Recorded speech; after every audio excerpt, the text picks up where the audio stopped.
우리가 함께 볼 말씀은 사무엘상 15장 4절부터 9절까지 말씀을 보도록 하겠습니다. 사무엘상 15장 4절부터 읽어보겠습니다. 사울이 백성을 소집하고 그들을 들라임에서 세어보니 보병이 20만이 유다 사람이 10,000명이라. 사울이 아말렉 성에 이르러 골짜기에 복병시키니라. 사울이 겐 사람에게 이르되 아말렉 사람 중에서 떠나가라. 그들과 함께 너희를 멸하게 될까 하노라. 이스라엘 모든 자손이 애굽에서 올라올 때 너희가 그들을 선대하였느니라. 이에 겐 사람이 아말렉 사람 중에서 떠나니라. 사울이 하윌라에서부터 애굽 앞술에 이르기까지 아말렉 사람을 치고 아말렉 사람의 왕 아각을 사로잡고 칼날로 그의 모든 백성을 진멸하였으되 사울과 백성이 아각과 그의 양과 소의 가장 좋은 것 또는 기름진 것과 어린 양과 모든 좋은 것을 남기고 진멸하기를 즐겨 아니하고 가치 없고 하찮은 것은 진멸하니라. 아멘. 자, 사울은 이 전쟁에는 능한 사람이었다 그랬죠. 그런데 오늘 본문을 보면 또 무언가 크게 실수하는 장면이 나와요. 그것을 보면서 사울의 운명이 점점 어떻게 되어 나가는가 하는 것을 우리가 짐작할 수 있는 거예요. 먼저 사울이 전쟁을 다시 일으킵니다. 들라임이라 하는 곳은 유다 남쪽 국경지대에 위치한 곳이죠. 아말렉 족속의 거주지와 가까운 곳이에요. 이런 이 위치상의 이유로 인해서 이 사울은 아말렉과의 전투를 위한 병력을 이곳에 집결시킨 것으로 보입니다. 그런데 전체 20만 명, 당시로서는 꽤 많은 군대죠. 그 20만 명 중에 특별히 유다가 1만 명, 유다 족속이 1만 명임을 밝히고 있어요. 이 표에는 뭐겠어요? 대부분의 병력이 북쪽 지파 사람들이라는 것을 말해주고 동시에 다윗 지파, 다윗과 그 출신 지파인 유다 자손을 또한 염두에 두고 있다는 것도 보여주죠. 어쨌든 간에 남북 분열 왕국 이전부터 이미 여러 이유로 인해서 남유다 지파와 북지파 사이들의 알력이 있었음을 시사하는 거예요. 모든 나라들이 보면 이렇게 지역색들이 있어요. 한국만 그런 게 아니에요. 미국도 그렇습니다. 그리고 모든 나라, 이탈리아도 그렇고 모든 나라가 방언들도 틀리고 다 틀려요. 그리고 나서 이제 사면의 병사들을 매복시키고 적들을 유인해내서 기습 공격을 하려 하는 그런 전술을 사용하는 거예요. 골짜기에 매복을 시키는 거죠. 이게 이스라엘이 가나안 정복할 때도 종종 사용했던 그런 전략이었어요. 여기서는 아말렉 족속을 기습 공격하기 위한 목적에서라기보다는 이 뒤에 나오는 이제 6절에 나오는 겐족, 이 겐족을 무사히 구출해 내기 위한 그런 조처로 보입니다. 그리고 이제 이 겐족에 대한 이야기가 6절에 나오죠. 사울이 겐 사람에게 이르되 아말렉 사람 중에서 떠나 내려가라. 그들과 함께 너희를 멸하게 될까 하노라. 이스라엘 모든 자손이 애굽에서 올라올 때 너희가 그들을 선대하였느니라. 이렇게 말하고 있죠. 개인적은 원래 아라비아 지역에서 거주했던 자들이에요. 유목 생활을 하면서 금속 재련 기술이 뛰어나서 금속 세공이나 대장장이 일에 종사한 그런 족속이라고 합니다. 그러면서 떠돌이 생활을 했는데 이스라엘이 가나안 정복하기 훨씬 오래전에 이미 팔레스틴으로 들어와서 여러 지역에 흩어져서 거주하고 있었던 그런 족속이죠. 모세의 장인 르우엘이 있잖아요. 이 사람이 바로 이 겐 족속 출신이에요. 사사기 1장을 보면 그 내용이 나옵니다. 이 사람이 가족들과 더불어서 미디안 지역에 거주하면서 제사장으로 활동했던 기록이 또 출애굽기 2장에 나오죠. 이렇게 이들 개인 족속은 모세와의 인연으로 해서 이스라엘의 우호적이었던 거예요. 그리고 이스라엘이 출애굽해서 가나안으로 향할 때 길 안내를 해주기도 했던 그런 내용도 민수기 10장을 보면 나옵니다. 그러다가 이들이 이스라엘의 가나안 정복 후에 점차 남방으로 내려가서 사울왕 당시에는 아말렉 족속의 영내에 섞여 살았던 거예요. 여기저기 많이 돌아다녔죠. 그러니까 사울은 그걸 이스라엘 역사를 통해서 알고 있었던 거죠. 그래서 아말렉 족속 치기에 앞서서 이들은 구별해내고자 한 것이죠. 이게 참 놀라운 사실이죠.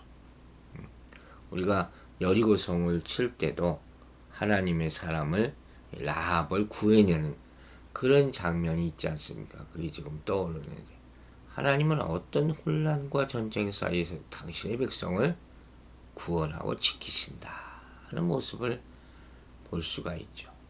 그 이유를 얘기하는 거예요. 선대했다. 이스라엘을 잘 대했다는 긍휼과 자비를 베푼다 하는 겁니다. 되게 언약에 근거한 하나님의 사람을 가리킬 때 쓰이는 단어가 이 선대라는 말이에요. 헤세드라는 단어예요. 앞서 얘기한 출애굽 당시 개인 족속이 이스라엘에게 베푼 호의를 가리키는 말이겠죠. 이게 두고두고 잊지 못할 고마운 일이겠죠. 그 사막에서 대적을 만났을 때 얼마나 황망했겠습니까? 그런데 구해준 거예요. 그러니까 하나님께서 미리미리 이렇게 도움의 손길을 다 예비해 두고 계신 거죠, 사실은. 그리고 그것을 그 받은 은혜를 잊지 않고 사울이 기억하고 이들을 죽음에서 건져내 주는 그런 거죠. 결국 이 개인 족속이 한 일은 하나님의 거룩한 사역에 협조하는 것이에요. 뭐 크게 이렇게 드러내놓고 한 것 같지도 않죠. 그러나 사실은 특별한 의로움이에요. 크고 작고가 아니라 하나님의 일에 협조한 것, 그것에 대해서 하나님은 반드시 기억하십니다. 그리고 보상해 주심을 여러분도 잊지 말아야 할 것입니다. 7절을 보면 사울이 애굽 앞 수레이기까지 아말렉 사람을 쳤다 그랬어요. 하윌라에서부터. 하윌라는 이스라엘 남방 변경지대에 있는 아라비아 반도에 위치한 곳인데 그 정확한 위치는 아직까지도 알려지지 않고 있죠. 다만 몇몇 학자는 페르시아만 연안의 북쪽에 있었다고 주장하기도 합니다. 또 여기 나오는 수울에 이르기까지 그랬어요. 수울이라는 것은 출애굽한 이스라엘이 홍해를 건너서 들어간 시내 반도의 한 광야를 말하는 거예요. 출애굽기 15장에 그 지명이 나옵니다. 일명 에담 광야라고도 불렸던 것으로 지중해로부터 홍해 사이에 펼쳐 있는 넓은 광야 땅을 가리킵니다. 따라서 이스라엘의 남방 애굽의 경계 지역으로부터 페르시아만 북쪽 연안 지역에 이르기까지 아말렉 족속이 흩어져 살던 전 지역을 가리키는 것이라고 할 수 있어요. 이 전쟁이 굉장히 큰 전쟁이에요. 20만 명이 동원된 것 아닙니까? 그런데 8절과 9절을 보세요. 아말렉 사람의 왕 아각을 사로잡고 칼날로 그 모든 백성을 진멸하였어요. 이 진멸이 또 나오죠. 사울과 백성이 아각과 그 양과 소의 가장 좋은 것 또는 기름진 것과 어린 양과 모든 좋은 것을 남겼다 그랬어요. 진멸했는데 남긴 건 뭡니까? 진멸기를 즐겨 아니하고 가치 없고 낮은 것은 진멸하리라. 아하, 문제가 또 생겼네요. 문제가 생겼어요. 먼저 이 아말렉 사람의 왕 아각을 사로잡았다 그랬어요. 이 아각이라는 사람의 이름은 광포한 자라는 의미를 가지고 있다고 합니다. 어쨌든 아말렉 왕을 가리키던 공식 호칭이에요. 마치 애굽의 왕을 다 바로라고 부르잖아요. 파라오. 그게 공식 호칭이거든요. 사람 이름이 아니에요. 그것과 똑같은 의미죠. 그 사울이 아각을 생포하였을 뿐 죽이지 않았어. 왜 그랬을까요? 아마도 그를 포로로 취함으로써 자신의 명예를 떨치기 위했을 거예요. 내가 왕을 사로잡았다. 블레셋 왕을 사로잡았다. 사실 그 당시는 어마어마한 것이죠. 그를 살려줌으로써 또 응분의 보상을 얻기 위해서라고 볼 수도 있죠. 왕을 사로잡았습니다. 또 아각을 노예로 삼기 위해서 그 이유를 또 생각할 수도 있겠죠. 어쨌든 간에 이 사울이 지금 아말렉을 치는 데 있어서 큰 잘못을 벌인 것은 진멸하지 않았다는 거예요. 모든 좋은 것을 남겼다. 왜 남겼을까요? 간단하죠. 탐심. 욕심. 자기 생각으로 이 아까운 것들을 왜 다 불태워버리나, 왜 다 죽이나. 이건 내 거 하면 되는데. 이게 나타나는 거예요. 하나님이 진멸하라고 하셨는데. 그래서 하나님의 일을 하려고 할 때는 승리가 중요한 게 아니에요. 승리는 하나님이 보장하시는 것이고 어떻게 승리하느냐가 중요한 거예요. 그때 인간의 탐심이 눈을 멀게 한다는 거예요. 또 뭐가 있어요? 공명심이라는 게 있죠. 자기 이름을 나타내려고 하는 거. 이 자기 자랑이죠. 명예죠. 다 불태워 없애고 나면 뭐 남는 게 없잖아요. 백성들 앞에 내놓을 것도 없고 전리품이 있어야죠. 그 노예품을 싸다 놓고 백성 앞에서 분배해 놓고 자 내가 이렇게 전쟁에 이겨서 많은 것을 벌어왔다. 이렇게 자랑하고 싶은 마음이 왕들에게는 있는 거. 이것 때문에 전쟁하는 거예요. 물론 이렇게 지금 아말렉 족속 사울이 아말렉 족속의 대부분 지역을 다니면서 거의 모든 자들을 진멸시킨 것은 분명합니다. 전쟁에 이겨서. 그러나 그 와중에 다른 곳으로 달아나 목숨을 보존했거나 미처 사울의 손이 닿지 못한 곳에 거주했던 탓에 화를 면한 자들이 있었음을 우리가 볼 수가 있는 거예요. 그래서 역사적으로 보면 나중에 히스기야 시대에서 시므온 지파에 의해서 소탕을 당한 것을 우리가 알 수가 있습니다. 역대상 4장에 그 내용이 나옵니다. 중요한 것은 이거 뭡니까?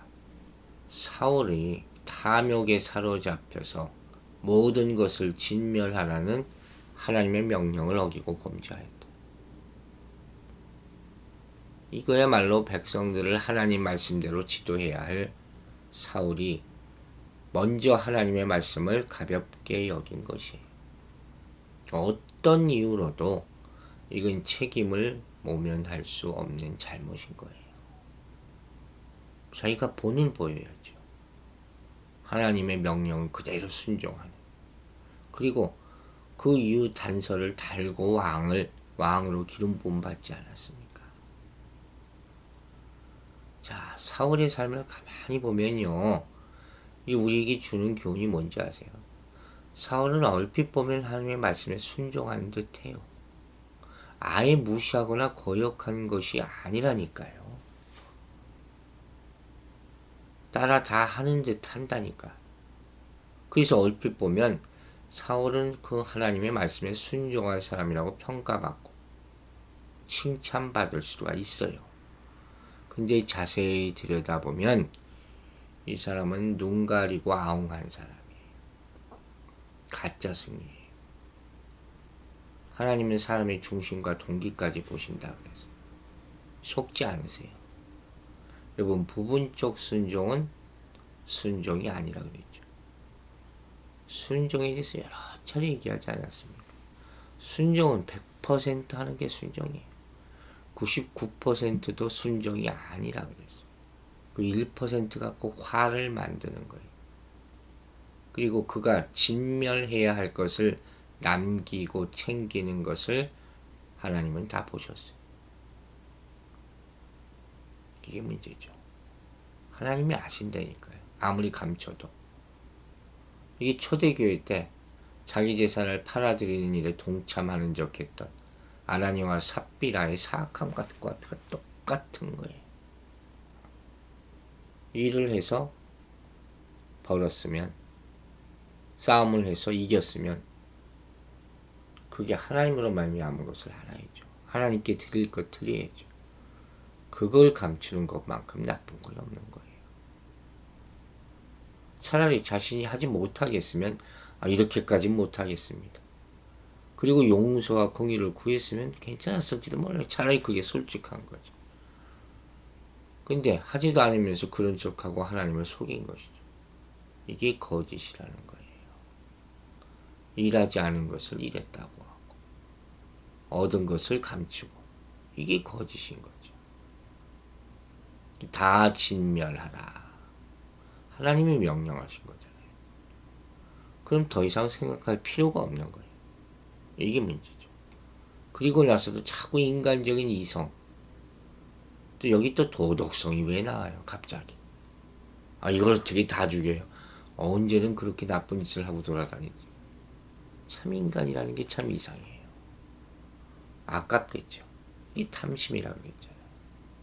하나님 앞에서 이런 얘기가 통하지가 않는 거예요. 하나님의 말씀을 준행하는 데 있어서는 오직 말씀 그대로는 거예요. 하나님이 하라는 대로 우리는 심부름만 하는 것이죠. 내 책임, 언제부터 책임을 다 그렇게 잘 감당했다. 그냥 명령대로만 하면 되는 거예요. 우리도 마찬가지예요. 가끔 우리가 보면 뭘 하나님 앞에서 똑똑한 척을 이렇게 해요. 내 생각에는요, 이게 잘못하는 거. 이렇게 이것 따지고 저것 따지고 결과가 어떻고 인도주의가 갑자기 나오고 이러는 동안에 하나님의 뜻이 점점 왜곡되고 하나님의 말씀의 의미가 희석되고 마는 것이죠. 이게 인본주의라는 거예요. 여러분, 하나님은 이런 걸 원치 않는다는 말씀이죠. 하나님의 명령을 준행하는 것이다. 이 말은 그냥 그대로 하는 거예요. 100% 그대로. 이게 하나님의 뜻입니까? 아닙니까? 이것만 물을 거예요. 뜻이라면 전후 좌우를 돌아보지 말라 하는 거예요. 여러분, 하나님께서 진멸하라 하신 이유를 우리는 어제 보지 않았습니까? 하나님은 죄의 뿌리까지 뽑기를 원하신 거예요. 죄를 가볍게 여기고 조금이라도 용납하는 것은 하나님은 없인 여기는 것이라고 그랬어요. 즉 하나님이 죄를 쉽게 용서해 주신다고 생각하는 것 때문에요. 인간들은 회개 안 하고 용서 먼저 생각하는 거예요. 이게 큰 죄예요. 사랑은 받을 자가 받는 거죠. 하나님의 거룩하심을 무시하는 행위란 말이에요. 여러분, 하나님 앞에서 우리는 어떤 모양의 죄라도 그냥 넘어갈 수 없습니다. 그러므로 늘 죄와 싸워야 하는 것입니다. 하나님이 명령하시면 뒤도 돌아보지 맙시다. 바로 순종하고 준행하여 하나님의 뜻을 이루는 우리 모두가 되기를 주의 이름으로 축원합니다. 기도하겠습니다. 아버지 하나님, 오늘 아침에 주의 말씀을 들으면서 우리의 여러 가지 잘못된 또 삶의 모습들을 회개하오니 용서하여 주시옵소서. 우리 뜻이 자꾸 우리 자아가 또 하나님의 뜻을 방해하고 그러므로 말미암아 이루지 못한 것들이 너무 많았습니다. 그걸 깨닫지 못한 어리석음을 용서하고 깨닫게 하여 주시고 또 아직도 남아있는 이 악한 자아의 뿌리를 다 도말할 수 있도록 도와주시옵소서. 하나님의 말씀을 그렇게 많이 듣고도 그 뜻대로 살지 못하고 순종하지 못한 죄도 용서하여 주시옵소서. 오늘 이 하루 동안에는 더 많은 순종을 하게 하여 주시고 하나님 뜻이 그대로 이루어질 때 어떤 결과가 나타나는 것을 보고 우리 안에 남아있는 죄를 깨끗게 하시는 보혈의 능력과 순종하는 마음으로 인하여 영광 돌리는 하루가 되게 하여 주시옵소서. 오늘 하루도 우리 마음에 평안이 있게 하여 주시고 우리 성도들의 삶에 평안이 있게 하여 주시고 이 땅에 평안이 있게 하여 주시옵소서. 감사드리며 예수 그리스도의 이름으로 기도했습니다. 아멘.